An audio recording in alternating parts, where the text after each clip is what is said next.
Morning class 7th students.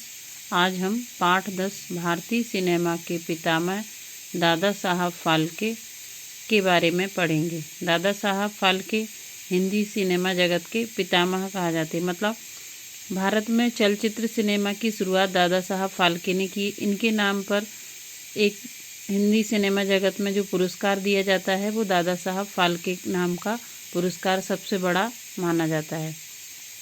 अब हम इस पाठ को पढ़ेंगे। चलचित्र सिनेमा से सभी परिचित हैं। चलचित्र मीन्स मतलब जो अपन वीडियो देखते हैं उसको। आम बोलचाल की भाषा में इसे फिल्म भी कहा जाता है। यह मनोरंजन और शिक्षा का एक बेजोड़ साधन है। आज शायद ही ऐसा कोई व्यक्ति होगा जिसने कोई चलचित्र ना देखा हो, जिसने कोई वीडियो ना देखा हो। ये दादा साहब फाल्के का पिक्चर है। भारत में चलचित्र का इतिहास ज़्यादा पुराना नहीं है, लेकिन इसमें समाज को प्रभावित करने की अकल्पनीय क्षमता होती है। मतलब जिसकी कल्पना ना की गई हो। अब हमारे पास भी देखिए, मोबाइल आने के बाद हमारे जीवन में बहुत सारे चेंज आ गए ना। अगर मोबाइल नहीं होते और इस कोरोना जैसे समय में हम कैसे पढ़ाई कर पाते। अच्छी मतलब जिसका हम सदुपयोग करें वो, और दुरुपयोग करें तो बहुत सारी चीज़ों का कर सकते हैं। सिनेमा ने समाज के प्रत्येक क्षेत्र को प्रभावित किया है, चाहे वह जीवन शैली हो, फैशन हो, साहित्य हो, परंपरा हो। आपको पता है कि भारत में सिनेमा की शुरुआत कैसे की गई, उन्हें किन संघर्षों का सामना करना पड़ा। इस लेख में हम आपको उससे परिचित करवाएंगे। भारत में चलचित्र निर्माण की शुरुआत दादा साहब फाल्के ने की थी। उन्हें भारतीय चलचित्र का पितामह कहा जाता है। उनका पूरा नाम धुंधीराज गोविंद फाल्के था। उन्होंने फिल्म निर्माण, निर्देशन, पटकथा लेखन एवं विभिन्न क्षेत्र में मतलब डायरेक्शन भी किया। उन्होंने लेखन भी किया, निर्देशन भी किया, फिल्म का निर्माण भी किया, विभिन्न क्षेत्रों में अपना योगदान दिया। उनका जन्म 30 अप्रैल 1870 को नासिक के निकट त्र्यंबकेश्वर नामक स्थान पर हुआ था। उनके पिता संस्कृत के प्रकांड विद्वान थे और बम्बई, जो कि अब मुंबई बोलते हैं, के एफिंस्टन कॉलेज में प्राध्यापक थे। उनकी प्रारंभिक शिक्षा वहीं हुई। बाद में उन्होंने जे स्कूल ऑफ आर्ट में कला की शिक्षा प्राप्त की। मुंबई के ही बड़ौदा भवन में उन्होंने अपनी कला का ज्ञान बढ़ाया। कुछ समय आजीविका के लिए उन्होंने फोटोग्राफी का काम किया। उन्हें यह काम बीच में ही छोड़ना पड़ा। मतलब उन्होंने अपना जीवन यापन करने के लिए क्या किया, फोटोग्राफी, और यह काम उन्हें बीच में ही छोड़ना पड़ा क्योंकि प्लेग रोग से उनकी पत्नी और बच्चों का देहांत हो गया था। पहले प्लेग भी एक महामारी के रूप में आता था, तो उसमें उनकी पत्नी और बच्चे दोनों शांत हो गए। इससे वे सदमे में आ गए और नौकरी छोड़ दी। कुछ दिनों बाद भारतीय पुरातत्व सर्वेक्षण विभाग में मानचित्रकार बन गए। मतलब वो बनाने लगे मैप। लेकिन 2 साल बाद उन्होंने यह नौकरी भी छोड़नी पड़ी।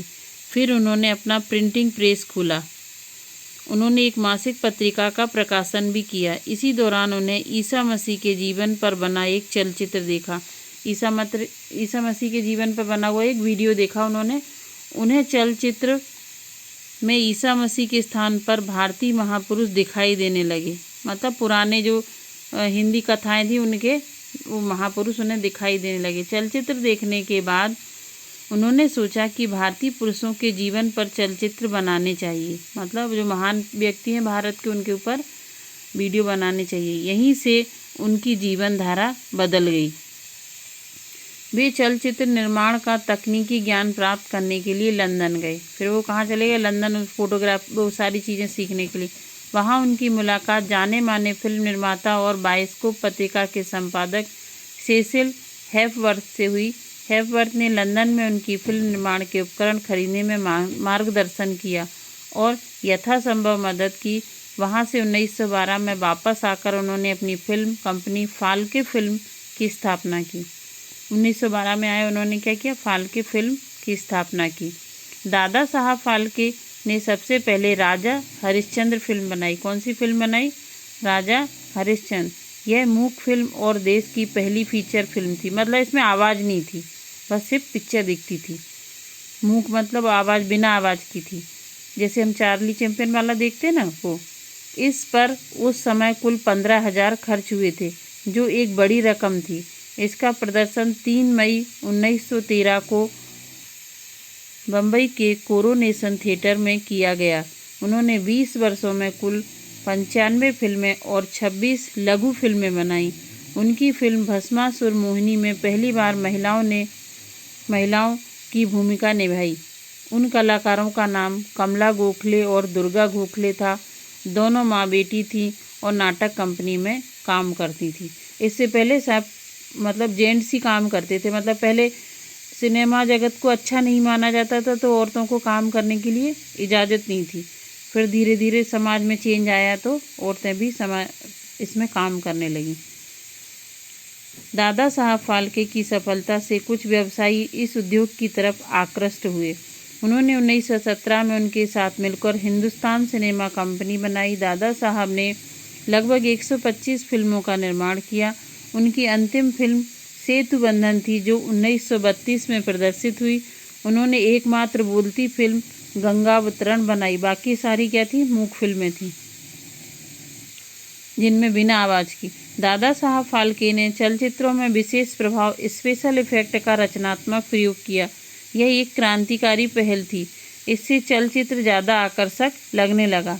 अपने 25 वर्षों के यादगार सफ़र में उन्होंने हरिश्चंद्र, सत्यवान, सावित्री, लंका दहन, श्री कृष्ण ऐतिहासिक फिल्में बनाई। जब कालिया मर्दन, कंसवध, शकुंतला, संत तुकाराम और भक्त सुदामा सहित अनेक यादगार फिल्में बनाई। यहाँ यह बात जानना दिलचस्प है कि जब दादा साहब फाल्के ने भारत की पहली फीचर फिल्म बनाने की तैयारी की, तो फिल्म की नायिका उनके लिए गंभीर समस्या बन गई। उनकी इच्छा थी कि उनकी फिल्म हरिश्चंद्र में तारामती की भूमिका कोई महिला ही करे। इसके लिए उन्होंने नाटक मंडली से जुड़ी कई अभिनेत्रियों से बात की, लेकिन आश्चर्य की बात यह रही कि कोई भी अभिनेत्री इसके लिए तैयार नहीं हुई। यहाँ तक कि उन्होंने अभिनेत्री के खोज के लिए विज्ञापन भी बंटवाए, लेकिन कोई लाभ नहीं हुआ। हारकर उन्होंने फैसला किया कि तारामती की भूमिका किसी पुरुष से ही कराई जाए। पहले औरतें अच्छा नहीं मानती थी सिनेमा जगत में आना। इसी दौरान तभी उन्हें ईरानी रेस्तरां में रसोइया नज़र आया। उन्होंने उससे बात की। काफ़ी समझाने के बाद वह तैयार हो गया, लेकिन दादा की मुश्किलें अभी ख़त्म नहीं हुई थी। उन्होंने रसोइये से कहा, कल की शूटिंग करेंगे, तुम अपनी मूछें साफ करवा आना। दादा की बात सुनकर रसोइया चौंक गया। उसने जवाब दिया, मूछें कैसे साफ करा सकता हूँ? मूछें तो मर्द मराठा की शान है। दादा ने उसे समझाया, भला मूछ वाली तारामती कैसे हो सकती है? वह तो नारी है, और नारी की भी भला मूछ होती है। मूछों का क्या, शूटिंग के बाद फिर रख लेना। समझाने के बाद रसोइया तैयार हुआ और भारत की पहली फीचर फिल्म का हीरोइन बना। उसका नाम था सालुके। भारतीय सिनेमा में फाल्के के अभूतपूर्व योगदान को देखते हुए भारत सरकार ने फाल्के शताब्दी 1969 में दादा साहब फाल्के सम्मान आरंभ किया। यह सिनेमा के क्षेत्र में उल्लेखनीय योगदान के लिए सूचना और प्रसारण मंत्रालय द्वारा प्रतिवर्ष दिया जाता है। यह एक गवर्नमेंट की तरफ से दिया जाता है यह, और बहुत प्रतिष्ठित सिनेमा जगत के लोगों को ही दिया जाता है। यह भारतीय सिनेमा जगत में सबसे प्रतिष्ठित पुरस्कार माना जाता है। इस पुरस्कार के तहत 2 लाख रुपए की राशि और स्वर्ण कमल दिया जाता है। पहला दादा साहब फाल्के पुरस्कार प्रसिद्ध अभिनेत्री देविका रानी को दिया गया था। सरकार ने दादा साहब फाल्के के सम्मान में वर्ष 1971 में उन पर एक डाक टिकट भी जारी किया। अब हम देविका रानी के बारे में भी पढ़ेंगे एवं समझेंगे। देविका रानी हिंदी फिल्मों की पहली नायिका मानी जाती हैं। जिस समय में भारत में महिलाएं घर की चहरदीवारी के भीतर भी घूंघट में मुँह छिपाए रहती थी, उस दौर में देविका रानी ने फिल्मों में काम करने का अदम्य साहस का परिचय दिया। उन्हें उनकी अद्वितीय सुंदरता के लिए भी याद किया जाता है। वे विख्यात कवि रविन्द्रनाथ के वंश से संबंधित थीं। उनका जन्म वोल्टेयर, विशाखापट्टनम में 30 मार्च 1908 को हुआ था। उनके पिता कर्नल M.N. चौधरी मद्रास, चेन्नई में सर्जन जनरल थे। उनकी माता का नाम लीला चौधरी था। 1920 के दशक में वे नाट्य शिक्षा प्राप्त करने लंदन गई। उनकी शादी प्रसिद्ध निर्माता, निर्देशक, अभिनेता हिमांशु राय से हुई थी। दोनों ने मिलकर भारत में बॉम्बे टॉकीज की स्थापना की। अशोक कुमार, दिलीप कुमार और मधुबाला जैसे कलाकार उनके अधीन कार्य कर चुके थे। दोनों ने मिलकर अछूत कन्या, किस्मत, शहीद और मेला जैसी फिल्मों का निर्माण किया। फिल्मों में दिलीप कुमार को लाने का श्रेय देविका रानी को ही जाता है। 8 मार्च 1994 को बंगलौर में इनका निधन हो गया। Thank you.